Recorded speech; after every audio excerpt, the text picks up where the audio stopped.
Então, olá, terceiros anos, boa tarde para quem chegou depois, né? Nós temos aqui bastante criança aqui participando da aula de hoje, todos presentes, isso é muito legal, muito bacana. Bom, nós vamos continuar, né, língua portuguesa, e hoje, para a agenda de hoje, do dia 31/8, nós vamos utilizar a apostila. Mas primeiro eu quero que vocês abram lá na página 41. Porque lá na página 41 vem trazendo um capítulo novo. Todo mundo com a apostila na mão, certo? Eu quero que vocês usem hoje a apostila, tá? Então lá na página 41 vem trazendo um capítulo novo, que é o capítulo 9, tá? Nós trabalhamos nas aulas anteriores, né, sobre vários tipos de textos, diferentes tipos de textos, né? Nós trabalhamos contos, nós trabalhamos fábulas, né? Trabalhamos textos instrucionais, né? Trabalhamos textos notícias, trabalhamos também textos cartas, né? Vários tipos de textos. E hoje a gente vai entrar um assunto novo, um texto novo, que vem falando sobre divulgação científica, tá? E aqui, ó, no capítulo 9 tá escrito assim, ó, por dentro da ciência. Os textos de divulgação científica ajudam a aproximar a ciência do nosso dia a dia e a explicar de maneira clara e direta muita coisa que a gente nem desconfia. Bom, crianças, textos de divulgação científicas são textos produzidos mediante a pesquisas, aprofundamento teórico, resultado de investigações sobre um determinado tema, né? Ou seja, aquelas pessoas vão primeiro verificar qual tema que vai ser investigado, né? Qual tema, vão selecionar o tema, e aí eles começam um aprofundamento sobre aquele tema, começam a fazer pesquisas, né? Levantamentos teóricos, começam a investigar sobre aquele tema, tá? Não é de qualquer maneira, né? Então, para ser divulgado um texto científico, antes necessita de muito estudo, tá? Então, antes de divulgar um texto científico, primeiro as pessoas estudam bastante sobre o tema, tá bom? E aí, vem falando aqui, textos com pesquisas, aprofundamentos teóricos e resultado de investigações sobre um determinado tema. Isso é texto de divulgação científica, tá? E aí, na página 42, todo mundo lá na página 42, vem trazendo aqui uma imagem, tá?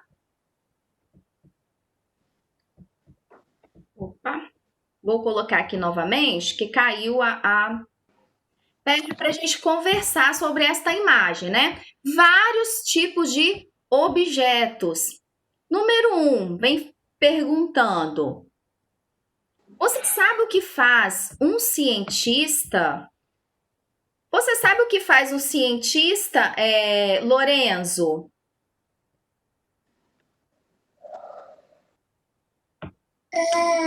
Faz um cientista, ele tem que estudar e fazer, estudar e prestar atenção nas matérias de ciências e as outras, e também prestar muita atenção e estudar bastante para virar um cientista. Entendi. E fazer experiência, né? Sim. Isso que é a Sim. segunda coisa do cientista. Sim, entendi. Maria Júlia, você sabe o que é o que faz um cientista? Experiências. Experiências. Laís, você sabe o que faz um cientista? Eles fazem ciência. Eles Eles investigam algumas coisas para fazer uma pesquisa sobre ela e fazer testes para virar uma investigação de ciência. Muito bem, tá? Muito bem. Sofia Couto, você quer falar o que faz um cientista? Eles pesquisam. Pesquisam. Joia. É tudo isso que vocês falaram mesmo, tá? O cientista, ele estuda, ele pesquisa vários tipos de temas, tá bom? Seja temas sobre animais, temas sobre saúde, ele investiga vários temas e vem trazendo para a gente o resultado da sua investigação. Ele reúne informações, né? Ele reúne informações, ele interpreta dados, ele faz estudos. E aí, quando ele conclui os seus estudos, né, ele comunica, né? Ele faz a comunicação dos seus estudos. Mas o cientista, ele pode trabalhar vários ramos, tá bom, crianças? Vários ramos. Pode ser na área da saúde, pode ser na área do meio ambiente. Nós temos vários tipos de cientistas, tá? Não somente na ciência, tá bom? E fazendo experimentos, tá? Ele estuda muito, ele recolhe dados, ele recolhe informações para chegar à sua conclusão no seu tema, tá bom? Por exemplo, né, um tema atual. Analise a imagem. Que materiais um cientista pode utilizar em suas pesquisas? Que materiais a gente pode utilizar? A gente pode observar aqui na imagem, né?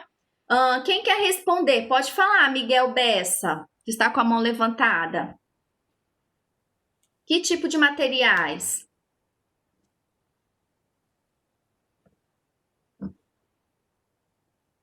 Miguel Bessa pode responder a atividade 2.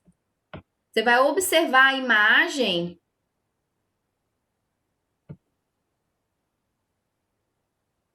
Não? Então, vou passar para outro colega. Fabiana Velten, pode responder a atividade 2. Borracha, lápis, tesoura, estilete, aquele negócio no cantinho da imagem. Várias coisas, né? Tudo isso daqui pode falar. Agora, outra coleguinha, Maria Clara. Tem alguma aqui que você identificou, Maria Clara, que a coleguinha não falou?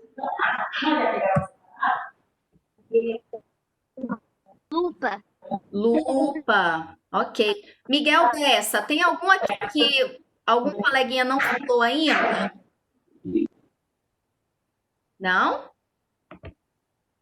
Então vamos lá. Tia. Oi?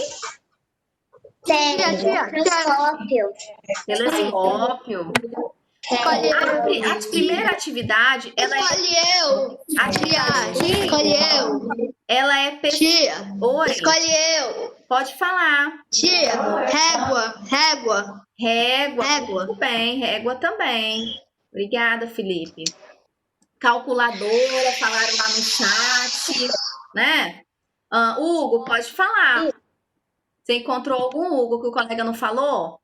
Microscópico. Microscópio. Eu não sei falar direito. Microscópio. Certo, também. Vários, tá? Tudo isso daqui, o cientista ele vai utilizar, tá bom? Caderno para fazer as suas anotações, não é? Caneta, lápis para fazer as anotações, tesoura, certo? Tudo. Sim, eu sei uma. Pode falar, Adriana. Lápis, borrachas, canetas, tesouras são utilizadas mais que anotam aquela pesquisa. Okay, aquela pesquisa.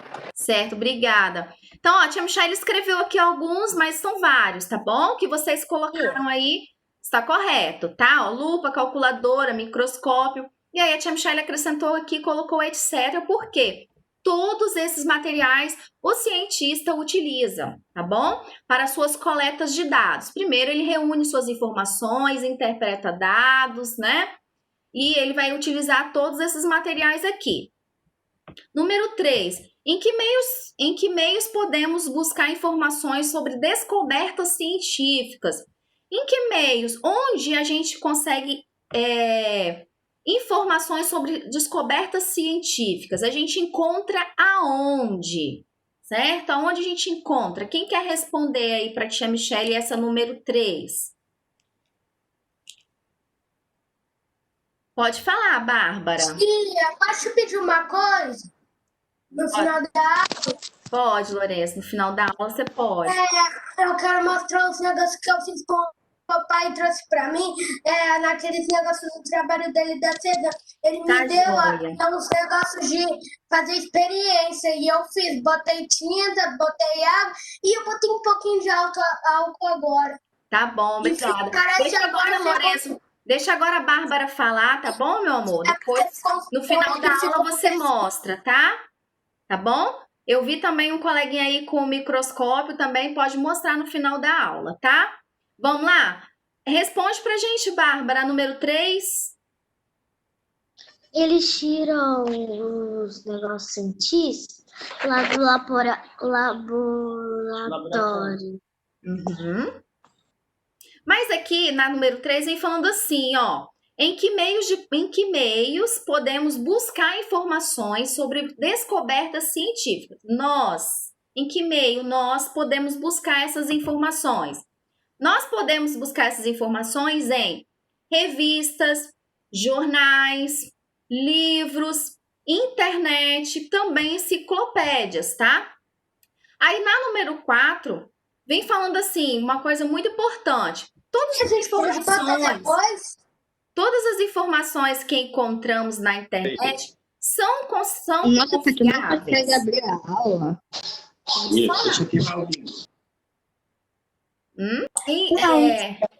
Isabela? Não. Não, a gente não pode confiar em todas as informações, né? Nós temos que buscar referência, da onde que foi tirado aquele texto, da onde foi tirada aquela pesquisa, não é de qualquer maneira, tá? Então, não, tá? Você gostaria de ser um cientista? Aí aqui a resposta ela é pessoal, vocês vão responder se vocês gostariam de ser um cientista e por que você gostaria de ser um cientista, né? Alguém quer responder essa aqui para a tia Michele e para os coleguinhas? Pode responder, Matheus.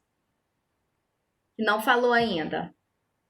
Gostaria de ser um cientista porque eu descobriria coisas. Aham, ok. Você, Lorenzo, gostaria de ser um cientista? Não, mas eu gostaria de eu queria trabalhar no emprego do meu pai lá, porque é muito bom. E também a coisa científica tem lá. Dá pra Também, né? ver as bactérias lá que tem lá na água, um monte de coisa. Também recolhe dados, interpreta os dados, né? E o esgoto lá, tentando fazer uns negócios de processo. Então, tá bom. Heitor José, você gostaria de ser um cientista, Heitor? Eu levantei a mão sem querer, mas sim, porque podemos fazer descobertas de remédios para vírus, etc. Legal, bacana, né? Então, vamos agora para a página seguinte. Na página seguinte, vem trazendo, né, um texto de divulgação científica, tá? Antes de publicar este texto, eles fizeram anos de estudos e pesquisas, tá? Entendi, o Hugo colocou lá no chat que ele também gostaria de ser um cientista. Mas então, vamos lá? Nesta página 43, vem trazendo esse texto de divulgação científica. Antes de publicar esse texto, eles fizeram umas pesquisas, né? Recolheram dados, recolheram informações relevantes ao estudo deles, tá bom? E aí, eu quero que vocês separem aí o lápis, tá bom? Quem tiver marca-texto, né? Separa também o marca-texto que nós vamos precisar. Quem não tem marca-texto pode fazer com lápis de cor, que não tem problema, tá bom? Pode utilizar lápis de cor, tá? Para fazer a leitura. Nós vamos fazer uma leitura coletiva, então quem quiser pode participar. Levanta a mãozinha que a tia Michelle vai na sequência da mãozinha, tá? Das mãozinhas levantadas, tá bom? E aí fica com lápis de escrever na mão e também marca-texto. Quem não tem marca-texto pode fazer com lápis de cor, não tem problema, tá bom? Vamos lá, atividade 1, da página 43. Leia o artigo a seguir, publicado na revista Ciência Hoje das Crianças. Então, esse aqui é um artigo científico, né? Nós vamos fazer a leitura dele. Título: O bravo nadador que virou história de pescador. Então, vamos lá. Pode começar a fazer a leitura, Carlos Eduardo, para a gente? Ele tem um hábito curioso sobre o rio nadando contra a correnteza. Costumava ser comum em São Paulo, mas nunca mais foi visto. Também regiões do Brasil, virando história de pescador. Quem será ele? Só um minutinho, Carlos. Primeiro parágrafo. Ele tem o hábito curioso. Sobe o rio nadando contra a correnteza. Costumava ser comum em São Paulo, mas nunca mais foi visto por lá. Parece que já anda sumido. Também em outras regiões do Brasil, virando histórias de pescador. Quem será ele? Obrigada. Nesse primeiro parágrafo aqui, vocês vão escrever na frente, número 1, tá? Que é o primeiro parágrafo. Então, vocês podem colocar aqui o número 1, tá bom? Número 1. Vamos fazer a leitura na continuação aqui embaixo do parágrafo agora. Pode continuar, Maria Júlia, depois da fotografia. Tá. Ele é o... Peraí, tia. Não? Surubim do Surubim. Paraíba. É surubim do Paraíba. Alguns pescadores o chamam de bravo justamente porque ele sobe o rio nadando contra a correnteza numa demonstração de força e resistência. É considerado um peixe nobre, valioso para os pescadores. Ocorre somente no sudeste brasileiro, mas precisamente na bacia do rio Paraíba do Sul, que inclui parte dos estados de São Paulo, Minas Gerais e Rio de Janeiro. Ótimo, obrigada. Então, olha só, nesse primeiro parágrafo aqui que os dois, o Carlos Eduardo leu, e nossa colega que fez a leitura, vem falando, né? A gente já identificou, né, lá no começo, vem falando de um animal, né? De um peixe, né? O bravo nadador que virou história de pescador. E aí, nesse primeiro parágrafo, ele vem falando da característica onde ele é encontrado, né? Vem falando do peixe e aonde ele é encontrado, ok? Vamos agora para o parágrafo 2. Escrevam aí número 2, tá bom? Do ladinho aí, que nós vamos precisar desses números depois. Gabriel Oliveira, pode continuar a leitura no segundo parágrafo. Acontece que em São Paulo o surubim do Paraíba já é considerado extinto e está cada vez mais difícil de avistá-lo no Rio de Janeiro e em Minas Gerais. Ótimo, obrigada. Então, colocaram aqui número 2, né? Então, vem falando aqui que ele está quase extinto. E aí eu quero que vocês façam o seguinte, marcam essas partes principais que a tia Michele vai marcar aqui, ó. Partes principais. Ele é o surubim paraíba, tá?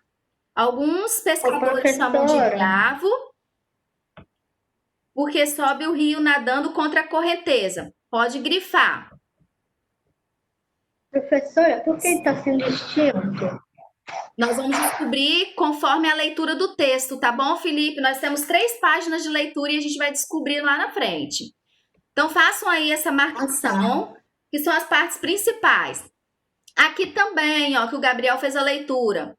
O surubim do Paraíba já é considerado extinto, tá bom?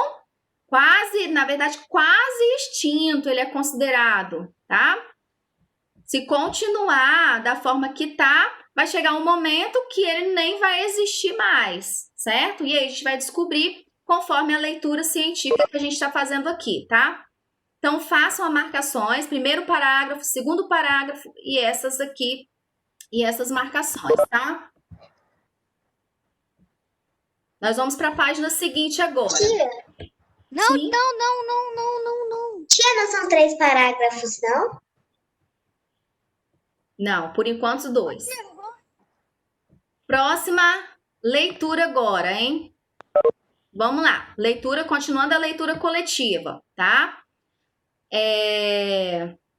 Thales, pode fazer a leitura, Thales. Começar aqui no parágrafo 3.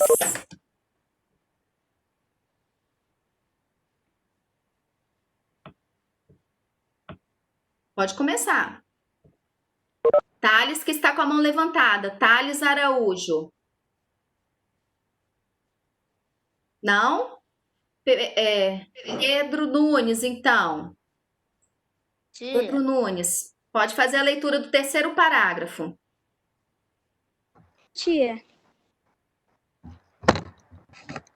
Sim? Pode. Pode, meu. Esse peixe já foi muito importante para os pescadores profissionais até o início da década de 1950. Isso. Toneladas Toneladas. de Surubim do Paraíba. do Paraíba eram capturadas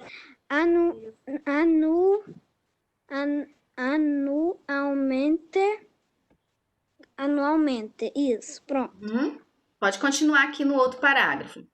Pode? Pode. Infelizmente, com seu ambiente natural muito danificado, o surubim do Paraíba hoje corre o risco de desaparecer do planeta. Então, ele corre o risco de desaparecer, né? Ele está quase extinto, né? Esse animal. Então, a Michelle escreveu aqui os números, escrevam aí também, tá bom? E aqui ele vem trazendo uma ficha, né? Vem trazendo a imagem do peixe e uma ficha sobre ele, né? Dizendo o nome científico, o nome popular dele, né? Que é mais conhecido, as características e o tamanho, certo? Então, aqui vem trazendo o nome científico, nome comum, surubim do Paraíba, tá? Características, é um bagre, peixe de couro sem escamas, tem o corpo de cor marrom clara, cheio de manchinhas pretas alongadas e a barriga branca. Tamanho, cerca de 60 centímetros de comprimento, tá? E aqui embaixo vem trazendo uma observação bem pequenininha, escrito assim: os surubins têm olhos pequenos, mas longos bigodes que os ajudam a achar comida. Isso daqui, criança, se chama ficha técnica, tá bom? É uma ficha técnica. Professora, uma pergunta rapidinha. Pode falar. Quem estava aí com o microfone ligado? É venenoso esse peixe? Não, né não. Ah, tá. Pensei que fosse, por causa que baiacu é quase assim, né?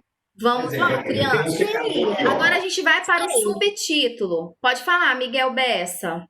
Se eu não me engano. Capturar outros. Aqui, ó, que o coleguinha falou, né? Pode continuar, pode continuar. Peixes e crustáceos. Seus alimentos preferidos. Viu? Aqui que o coleguinha tinha perguntado o que ele come. Ele come, se eu não me engano, foi o Miguel Bessa, né?